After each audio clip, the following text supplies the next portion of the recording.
surga dan bumi menyembah Engkau, memuliakan Engkau. Sungguh kami bersyukur menjadi bagian daripada surga.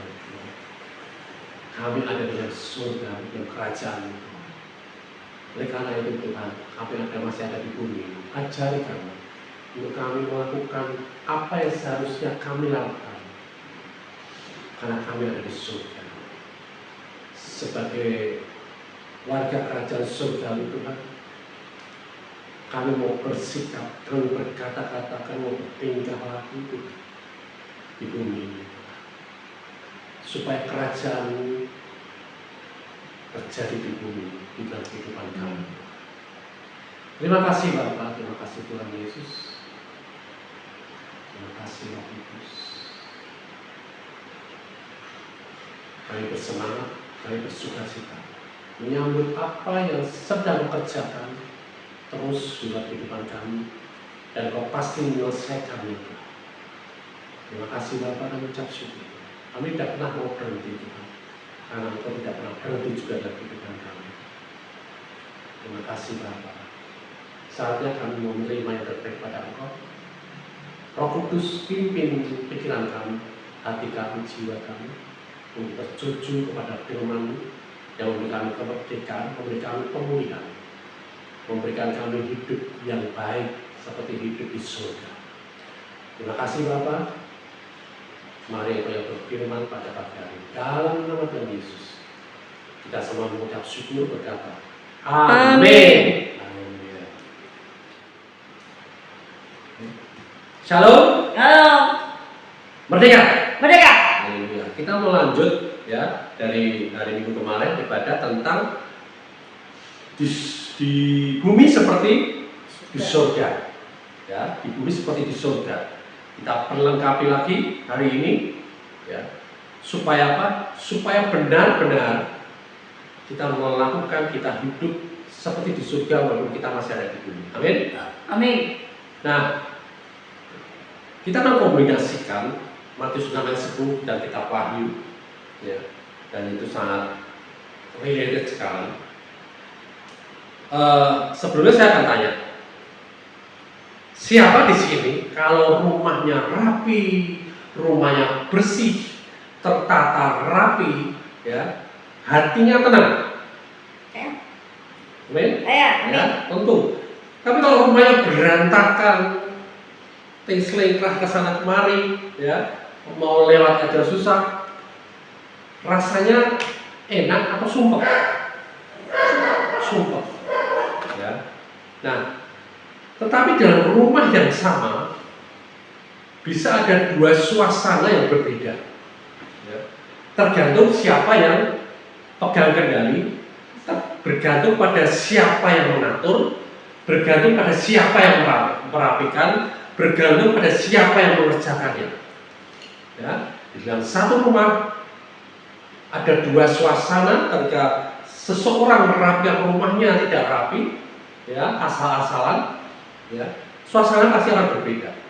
Dengan rumah yang tertata rapi, ditata dengan baik, bersih, ya, senantiasa dibersihkan, tidak ada kesempatan kotoran ada, ya, itu kan berbeda sekali. Nah, Yesus mengajarkan kita berdoa seperti itu, datanglah kerajaan-Mu. Ya.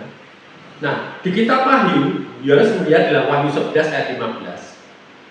Wahyu 11 ayat 15 berkata seperti, lalu malaikat yang ketujuh meniup sangkakalanya dan terdengarlah suara-suara nyanyi di dalam surga, katanya. Pemerintahan atas dunia dipegang oleh Tuhan kita, dan Dia yang diurapinya, dan Ia akan memerintah sebagai Raja sampai selama-lamanya. Amin. Amin. Jadi kerajaan dunia ini telah menjadi kerajaan Tuhan kita dan Kristus, dan Ia akan memerintah sampai selama-lamanya. Sampai selama-lamanya atau sementara saja? Selamanya. Sampai selama-lamanya. Jadi di surga Yesus sudah memerintah sepenuhnya, dan hasilnya apa? Ada damai, ada terang, ada kemenangan. Amin. Amin. Jadi di bumi seperti di surga, artinya biarlah Yesus memerintah di sini seperti Dia memerintah di surga. Itu artinya seperti itu. Saat Yesus memerintah, suasana pasti akan berubah. Amin. Amin. Ya. Kita Wahyu menunjukkan satu pola yang jelas. Wahyu 4 ayat 2 dikatakan seperti ini. Wahyu 4 ayat 2.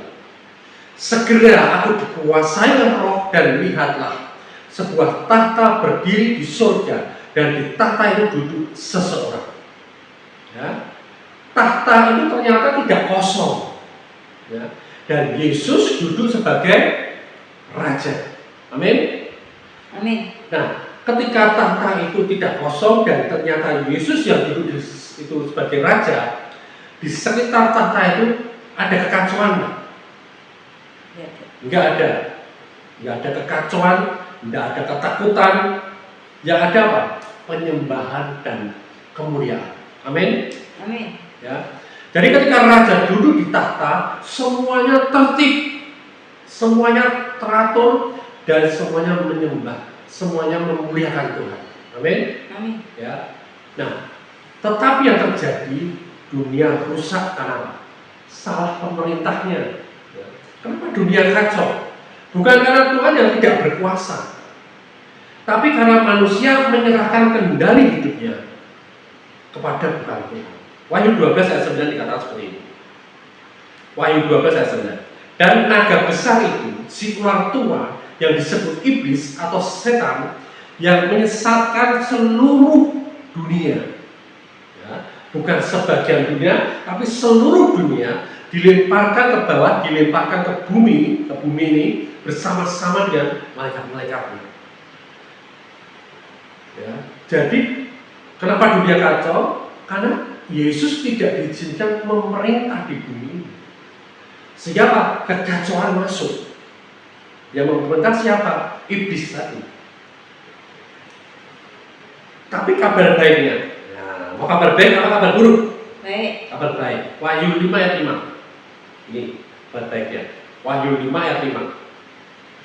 Lalu berkatalah seorang dari tua-tua itu kepadaku, jangan engkau menangis, sesungguhnya singa dari Yehuda, yaitu tunas Daud, telah menang, sehingga ia dapat membuka gulungan kitab itu dan membuka ketujuh meterainya.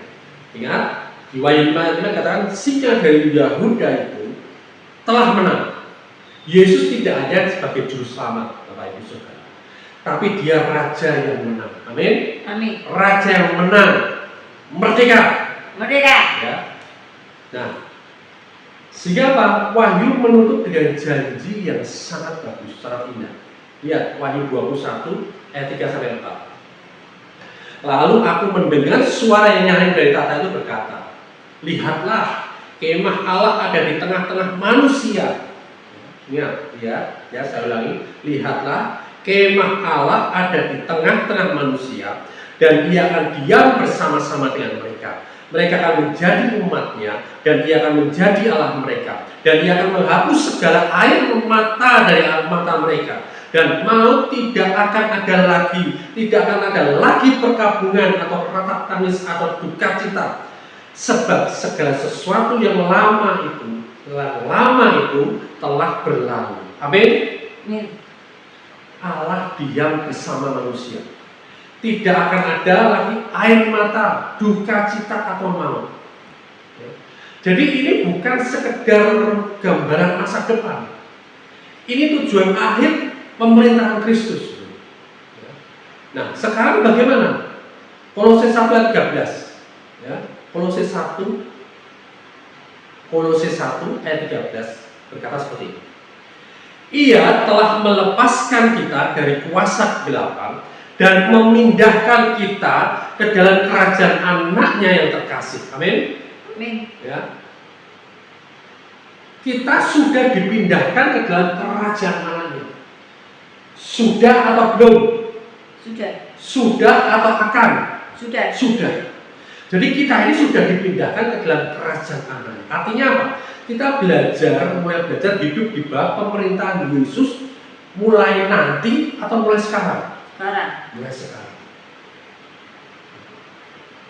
Karena hari ini kita sudah dipindahkan di dalam kerajaan anaknya. Ya sekarang ini kita belajar hidup di bawah pemerintahan Yesus karena dia rajanya. Dia yang memerintah. Kitab Wahyu bukan buku yang menakutkan, Bapak Ibu Saudara. Tapi buku tentang raja yang memerintah. Pertanyaannya bukan kapan Wahyu ini tergenapi, ya. Tapi siapa yang duduk di tahta hidupku hari ini? Siapa yang duduk di tahta kehidupan Bapak Ibu hari ini? Apakah itu kekhawatiran, ketakutan, luka, kecewa, ego, atau Yesus yang bertahta di hati kita? Yesus yang berkata begitu. Amin.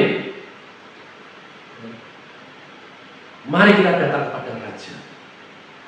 Di surga, Yesus memerintah dan semuanya baik. Amin. Amin. Di bumi, saat kita menyerahkan kendali kita pada Raja dan mempersilahkan Yesus bertahta dalam hati kita, di dalam kehidupan kita, surga mulai tergenapi, mulai terwujud di dalam kehidupan kita. Amin. Amin. Surga bisa kita rasakan, surga bisa kita alami. Segala sesuatu yang ada di surga, damai, sejahtera, kemakmuran, kekayaan, semuanya kasih terjadi dalam kehidupan kita. Amin. Amin. Amin. Amin. Di mana Yesus memerintah, di situ ada damai, di situ ada pemulihan, di situ ada kehidupan. Di bumi seperti di surga, dimulai dari satu keputusan yang sangat sederhana, yaitu memberi Yesus tahta di hati kita. Dan kabar baiknya, hati kita ini adalah baik. Tahtanya Yesus sudah ada dalam hati kita. Mulai fokuskan hidup kita bahwa Dia adalah Raja kita yang memerintah kita. Amin. Amin. Mari kita tunduk berdiri. Kita deklarasikan, ikuti bersama-sama. Yesus, Engkaulah Raja. Engkaulah Raja. Aku menyerahkan tahta hidupku kepadamu. Biarlah pemerintahanmu nyata dalam hidupku. Di bumi seperti di surga. Amin. Amin. Haleluya. Terima kasih Bapak. Kami mengucap syukur karena Engkau baik dan kami hari ini belajar pemerintahan-Mu ada di dalam hidup kami. Kami belajar untuk kami mulai melihat firman-Mu, pengajaran-Mu, melihat bagaimana Engkau memerintah di surga dan itu pula yang Engkau jadikan di bumi ini di dalam setiap kehidupan kami. Terima kasih Tuhan Yesus, terima kasih Bapa, dan mengucap syukur untuk hari ini. Semarawi Bapak Center yang Kau berkati dan tambah-tambahkan jiwa-jiwa yang mereka lebih lagi memuji Engkau, menyembah Engkau, dan mereka rindu untuk dipuaskan oleh firman-Mu, oleh pengajaran para rasul, oleh pengajaran Tuhan, sehingga Tuhan mereka mengenal Engkau dan mengalami surga dan hidup mereka. Terima kasih Bapak, kami ucap syukur di dalam nama Tuhan Yesus, dan kita semuanya diberkati berkata Amin. Haleluya.